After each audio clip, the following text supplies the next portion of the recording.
Nacional, Ana Pontón, bueno, mostrándolle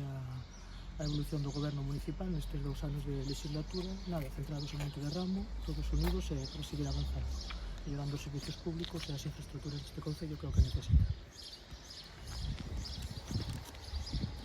Nada, pois moi bo día. Hoxe estamos nesta zona do interior de Ourense visitando dúas alcaldías do BNG, a primeira delas aquí en Monte de Ramo, despois iremos a Teixeira, que foron 2 concellos onde nas pasadas eleccións municipais o BNG conseguiu a alcaldía, abrindo un tempo novo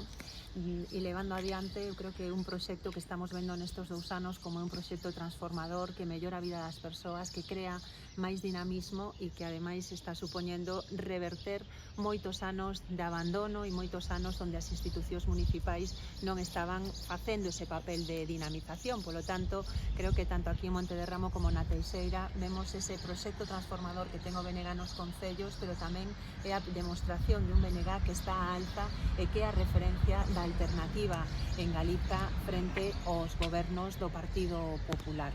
Nese sentido, quero destacar que nestos concellos estamos vendo pois precisamente ese modelo de calidade que temos desde o BNG e que levamos ao ámbito local. Eu quero destacar que aquí o primer cambio é precisamente a transformación dos concellos, en primer lugar, desde o punto de vista de que hoxe temos concellos transparentes e democráticos, onde se trata por igual a todos os veciños e veciñas e onde realmente o concello que quere ser un dinamizador e transformador da vida local. Hai unha segunda cuestión que quero resaltar, que é a aposta por defender os servizos públicos. Aquí vemos pois como desde este